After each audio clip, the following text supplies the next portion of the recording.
যখন প্রধান নির্বাচন কমিশনার ডিসেম্বরের মধ্যে নির্বাচনের প্রস্তুতি নিতে বলে দিলেন, তখন এই হত্যাকাণ্ড, তখন এই বিব্রত অবস্থা। বাংলাদেশে আজকে বিরাজমান সংকট তৈরি করার জন্য নানা ষড়যন্ত্র শুরু হয়েছে। প্রধান উপদেষ্টা মহোদয়, মূল হোতাকে তারা এই কাণ্ড ঘটিয়েছে, তাদেরকে বাইর করতে হবে।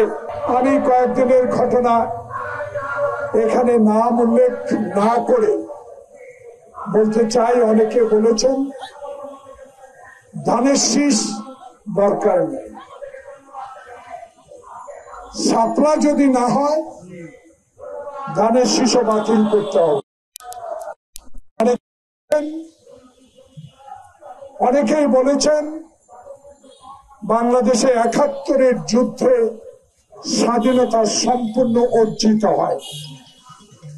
অনেকে বলেছেন উচ্চ কক্ষে পিআর পদ্ধতিতে নির্বাচন প্রয়োজন। অনেকে বলেছেন জুলাই আগস্টের বিপ্লবের ঘোষণা না পর্যন্ত চলমান 18 বছরের সকল বিচার না হওয়া পর্যন্ত কোন নির্বাচনের তারিখ ঘোষণা করা যাবে। আমার দল জাতীয়তাবাদী দল, আমার দলের প্রতিষ্ঠাতা বাংলাদেশের গণমানুষের একজন অত্যন্ত গ্রহণযোগ্য ব্যক্তি, বাংলাদেশের সাবেক রাষ্ট্রপতি জিয়াউর রহমানের এবং দেশনেত্রী বেগম খালেদা জিয়ার যোগ্য সন্তান তারেক রহমানের নেতৃত্বে আমরা বিগত দিনগুলোতে রাস্তায় ছিলাম, আন্দোলন করেছি, পুলিশের রক্ত চক্ষু উপেক্ষা করে মিছিল করার চেষ্টা করেছি, গ্রেপ্তার বরণ করেছি, আয়নাঘরে গিয়েছি, আয়নাঘর থেকে আর ফেরত আসিনি অনেকে, এবং হরণের ভাতের ঘরে অসংখ্য নেতা কর্মী নির্যাতনের চিহ্ন, নির্যাতনের ভিডিও, নির্যাতনের ছবি আপনারা প্রকাশ করছেন। শুধু এটুকু মনে করিয়ে দিতে চাই, 2011 সালের 6 জুলাই যারা আজকে মিডিয়া, যারা অনেকে মিডিয়াকে নিয়ে কথা বলেন, আমি কিন্তু আপনাদের সাথে দ্বিমত পোষণ করি।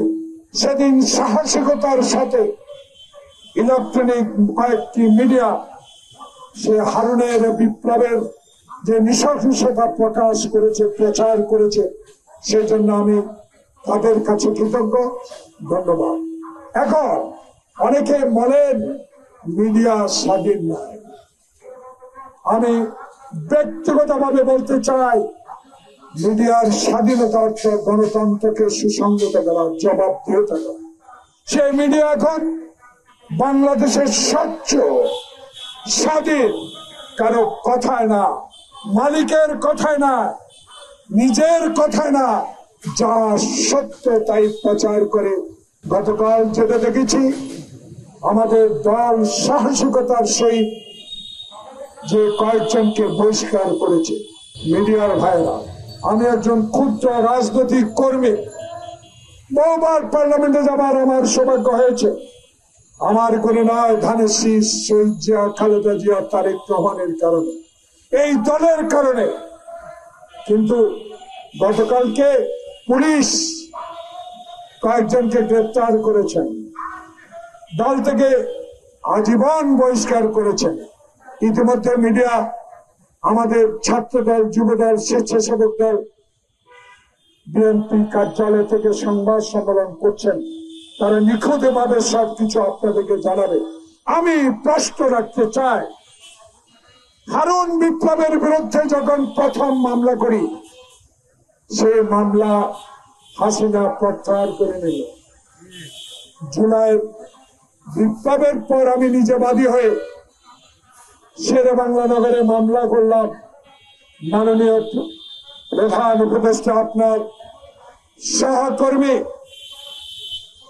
বাংলাদেশের স্বরাষ্ট্র উপদেষ্টা এখনো কেন হারুন বিপ্লব সহ যারা ওই দিন এমপিদেরকে হত্যা করার প্রচেষ্টা করেছিল, যার ভিডিও এখনো আছে, তাদেরকে আইনের আওতায় আনা হলো না কেন? কেন এখনো তারা কোথায় আছে তারা কোথায় অবস্থান করছেন, আমি বিনয়ের সহিত অনুরোধ জানাবো অনতিবিলম্বে তারা কোথায় আছে, কেন গ্রেপ্তার আওতায় আনা হচ্ছে না, এই বিষয়গুলো জনগণকে জানাতে হবে। আমি আরেকটি দাবি করব আপনার কাছে, আপনি একজন আমার অত্যন্ত বন্ধু মানুষ, মুক্তিযুদ্ধের সহযোদ্ধা, আপনার সততা নিয়ে আমার কোনো কথা নেই, কিন্তু বাংলাদেশে গতকালকে যাদেরকে গ্রেপ্তার করেছেন চাঁদাবাজি নয়, মূল হোতাকে কারা এই কাণ্ড ঘটিয়েছে তাদেরকে বাইর করতে হবে। এটা মনে রাখা যাবে না, আপনি মনে রাখতে পারবেন না বিশ্বজিৎকে কুপিয়ে কুপিয়ে ফুটপাতে যারা হত্যা করেছে, সেদিন কিন্তু আওয়ামী লীগ তাদেরকে বহিষ্কার করে নাই। যেদিন আপনারকে খুঁচিয়ে খুঁচিয়ে একটা দেশের বিরুদ্ধে কথা বলেছে, সেদিন কিন্তু আওয়ামী লীগ তাদেরকে বহিষ্কার করে নাই। কিন্তু আমাদের জিয়াউর রহমান, খালেদা জিয়ার সুযোগ্য সন্তান তারেক রহমান শোনার সাথে সাথে তাদেরকে আজীবন বহিষ্কার করা হয়। কিন্তু আমার প্রশ্ন, আপনাদেরকে খুঁজে বের করতে হবে গত পরশুর এই ঘটনার মূল হোতাকে।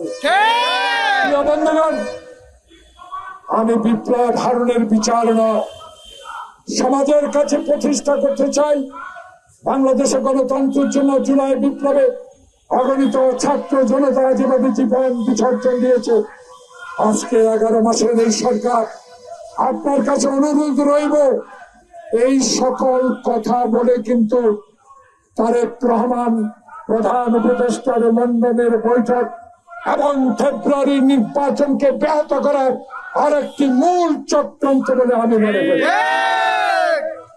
যখন প্রধান নির্বাচন কমিশনার ডিসেম্বরের মধ্যে নির্বাচনের প্রস্তুতি নিতে বলে দিলেন, তখন এই হত্যাকাণ্ড, তখন এই বিব্রত অবস্থা, বাংলাদেশে আজকে বিরাজমান সংকট তৈরি করার জন্য নানা ষড়যন্ত্র শুরু হয়েছে। প্রধান উপদেষ্টা মহোদয়, সব কিছুকে আপনি কানে নিয়ে এই কথা না শুনে আপনার অঙ্গীকার, আপনি আবার নির্বাচনের তফসিল ঘোষণা করে বাংলাদেশে রাজনৈতিক সরকার সংসদ কায়েম করা দরকার। কারণ আর 1 বছর বিলম্বিত হলো, এখনো বাংলাদেশে যে অবস্থা, এই অবস্থা অন্তর্বর্তীকালীন সরকার কিছুতেই সামাল দিতে পারছেন না। তাই দরকার নির্বাচন, তাই দরকার জনগণের ভোটে যেই দল মেজরিটি পাবে সেই দল সরকার গঠন করবে।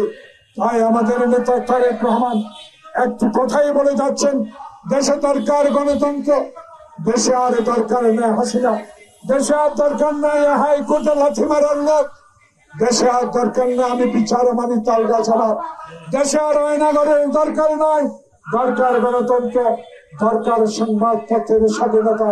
এবং বাংলাদেশের মানুষ যে আশা নিয়ে আপনাকে প্রধান উপদেষ্টা পদে বসিয়েছেন, আপনার কাছে বিনয় অনুরোধ রইল, আর দেরি নয়, অচিরেই জনগণের প্রতিনিধির হাতে ক্ষমতা হস্তান্তর করা প্রয়োজন।